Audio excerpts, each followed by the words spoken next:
So with Dragonflight, I'm sure many of you have been looking at something like this, or maybe even the TSM window, and trying to figure out, like, can I craft any of these items for profit? Well, it's not immediately obvious from the crafting UI or even from Trade Master currently, because, well, there are so many changes to professions and they haven't had time to implement everything. But today I'm going to show you two add-ons that are going to help you. They will help you figure out if something is profitable or not, taking into account everything from your profession equipment, what the best stats are for any given item, and you can even change out profession equipment, figure out what you need to do to get to profitability. They're very, very good. So we're going to take a look at two of them, one that's pretty simple and one that is a little bit more advanced. First add-on we're going to look at is very, very simple. It's called SgtCraftCost. It's made by Strokes, who made the legendary stock tracker add-on for those of you who played Shadowlands and used that. It's part of his little add-on suite. He's been making like small lightweight add-ons. It's called SgtCraftCost. You can find it on CurseForge or whatever.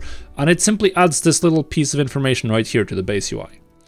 It'll tell you the allocated cost, that's the cost of the materials you currently have allocated, the minimum possible crafting cost, and the expected profit using the minimum. Now, one thing to note here, this profit expectation, this does not take into account your profession stats. So inspiration, resourcefulness, it does not.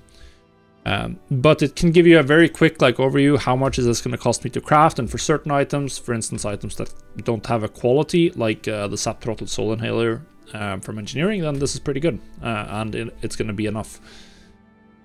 But for a lot of cases, it will not. And that's where this this thing right here comes into play, Craft Sim. This is a fantastic add-on. It's so good. So it does a lot of things. It can figure out the best profession gear. If you have multiple gear, profession pieces in your bag, like for enchanting, I don't have any extra pieces. So it's literally just going to be this. But it would find the best profitable gear if I had something else in my bags, and swap that in. And they can do that for any given recipe, so you can just go to a new recipe. So if you're swapping from, say, something that has quality to something that doesn't, obviously when you're crafting something like treatises or Sap Throttled Soul Inhalers or other items that don't have a quality, you just want to maximize resourcefulness and multi-craft if you're crafting for yourself, because those are the only stats that matter. Use case inspiration is obviously useless, and the same here. For enchanting, obviously multi-craft is completely useless because can't multi-craft enchants. It also has, this is the most useful part, the Craft Sim cost overview. This will show you the profit by quality.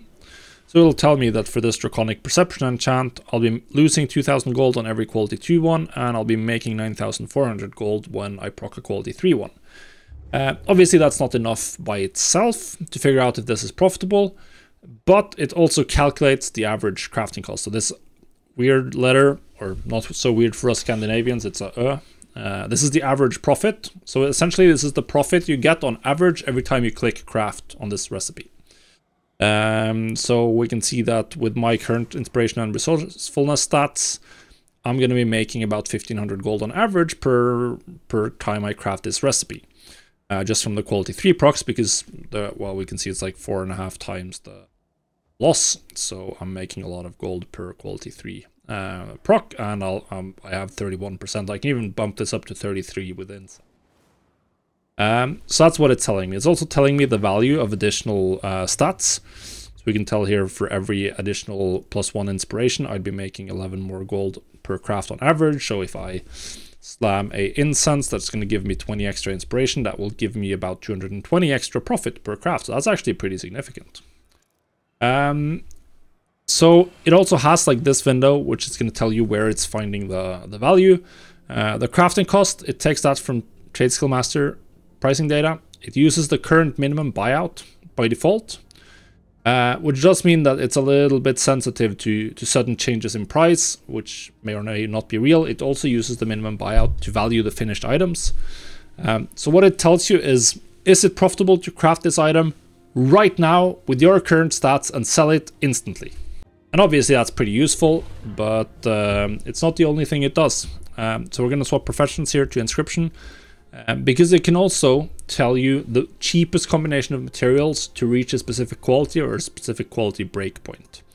So obviously, well, most of these missives are selling for huge losses, but we can see here that since this is an item that has a quality materials or quality-based materials, we can see that, okay, this is, if I want to reach the inspiration breakpoint where I'm crafting quality 2 and getting quality 3 when it procs, and I can do so with a quality 3 blazing ink and a quality 2 chilled rune. That's going to be the cheapest breakpoint. We can also see here it's going to give me suggest a different set of items. For instance, if I want to go for top profit because I have a multi-craft scribe in my bags, which would increase my profit by about 7 gold, which is completely irrelevant for this specific recipe today, but it can be pretty good. You can do the same for inks. Well, it's not so interesting for these inks because they're so low, but for items like alchemy, which has a lot of different items, it's a lot more useful. So this is where it will really help you out. Like if I swap this to quality 2, I'm sure the profit will increase quite significantly. And if I swap this, this is 370 and this is 200 gold for a quality 2 one. So we would be making a lot of gold with Vantage runes. If I were to use the quality 2 chilled runes, then we would be reaching profitability here. So yeah, that's the add-ons. These are, I still think Craft Sim is pretty much essential now. I use that together with Trade Skill Master, and then all of my Trade Skill Master auctioning operations, they look like some variation of this. Just pre-written, hand-crafted gold prices that I change whenever it's necessary because prices have changed. So yeah, we can see that for quality 2 weapon writs, I think that's this group. Minimum price just 1500 gold or whatever, it doesn't really matter. I don't craft these at the moment because you can reach quality 3 with them. And then you have, say, the quality 3 tool enchants. They are selling for about 10,000 gold. I can sell them for 15,000. So I have a minimum price of 10,000, for instance, for those, for the quality 3 variants. And then I just use the data from CraftSim to change that as necessary, and that's how you can be effective. Now, one thing to note, if you just open a profession window, it doesn't always include all of the stats the first time you pick a recipe. The first time you click a recipe, it might not include all of the stats. Then you just click back and forth, and it's going to add them. I've seen that happen a lot with jewel crafting, where I'm guaranteed quality 3, for instance, and it doesn't include the multi-craft bonus the first time I click a recipe. So I just click back and forth, and then suddenly, boom, my average profit increases by 500 gold. Yeah, get these add-ons, find the right recipes, and make some gold.